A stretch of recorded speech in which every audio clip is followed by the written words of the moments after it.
Like, share and subscribe to Inspire Media.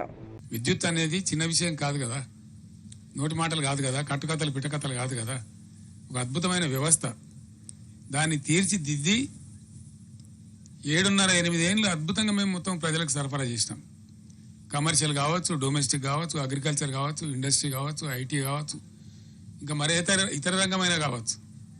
అందరికి కూడా, ప్రజలందరికీ కూడా 24/7 పవర్ అద్భుతంగా సప్లై చేసిన ఒకే ఒక్క రాష్ట్రం భారతదేశంలో తెలంగాణ. అగ్రగామి రాష్ట్రం. మరి ఆ రాష్ట్రానికి ఏం చెదలు పట్టింది? అలా 100 రోజులలో ఇంత అస్తవ్యస్తమైంది. దీని ఉన్న తమాషా ఏంది? కొత్తగా నడిపించేది ఏం లేదు, కొత్తగా మొదలు మోసేది లేదు, కట్టెలు కొట్టేది లేదు, కొత్తగా పెద్ద గడపరలు పెట్టి తవ్వేది లేదు. ఉన్న వ్యవస్థ ఉన్నట్టు జరిగించలేని అసమర్థత ఏంది? అశక్తత ఏంది? కట్టిన ఇల్లు పెట్టిన పోయి కదా, దాన్ని నడిపించే తెలివి కూడా లేకపోతే ఎట్లా?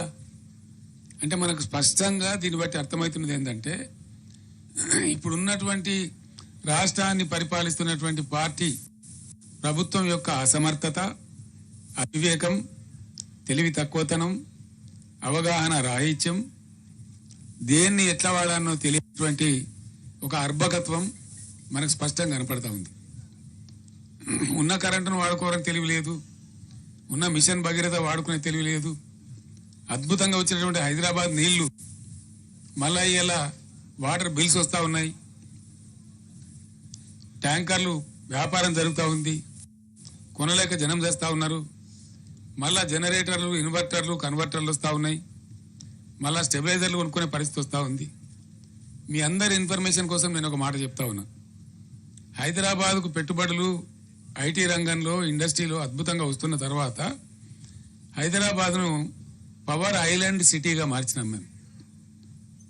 ఎటువంటి పరిస్థితి వచ్చిందంటే, ఐటీ కంపెనీ వాళ్ళు, పెద్ద పెద్ద వాళ్ళు, చాలా పెద్దవాళ్ళు, ఇంటర్నేషనల్ దిగ్గజాలు, న్యూయార్క్లో పోతుంది పవరు, లండన్లో పోతుంది, కానీ హైదరాబాద్లో పోదురా అనే స్థితి తెచ్చినాం. అది మీకు నేను బట్టి స్టోరీ లాగా చెప్తలేను. దాన్ని ఏం చేసినామంటే, బీఆర్ఎస్ ప్రభుత్వం వచ్చిన కొత్తలో ఈ రాష్ట్రంలో నేషనల్ గ్రిడ్కు మన రాష్ట్రం కనెక్టెడ్ లేకుండే, అనుసంధానం లేకుండే. ఒక 5-6 లైన్స్, వార్దా డిచ్పల్లి కావచ్చు, వరంగల్ వరోరా కావచ్చు, అంగుల్ పలాస కావచ్చు, PGCIL power grid corporation of India limited ఎంబడి నేనే పడి, నేనే చేసి రాత్రింబవలు వాళ్ళతో కొట్లాట పెట్టుకొని ఈ 3 లైన్లు కల్పించినాం. దాంతో టోటల్ తెలంగాణ రాష్ట్రం, ఏపీ రాష్ట్రం కూడా మనతో పాటుగా నేషనల్ పవర్ గ్రిడ్కి అనుసంధానమైనాం. దాని ఫలితం ఏంటంటే, మనకు ఏదైనా సందర్భంలో షార్టేజ్ ఏర్పడితే ఇండియా మొత్తంలో ఎక్కడ పవర్నా అక్కడి నుంచి కొనుక్కునేటువంటి అవకాశాన్ని కల్పించగలిగినాం. నంబర్ 1. నంబర్ 2, 7,600 మెగావాట్లుగా ఉన్నటువంటి ఇన్స్టాల్డ్ కెపాసిటీని దాదాపు 18,000 మెగావాట్లకు తీసుకుని పోయినాం.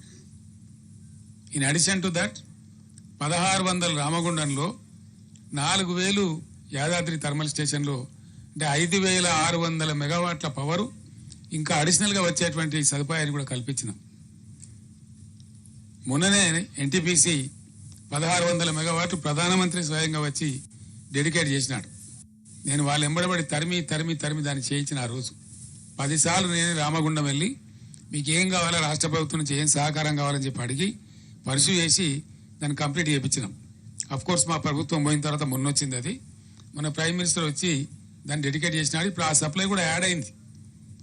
అంటే మా ప్రభుత్వం ఉన్నప్పటికంటే ఇంకొక 1,600 మెగావాట్లలో 85%.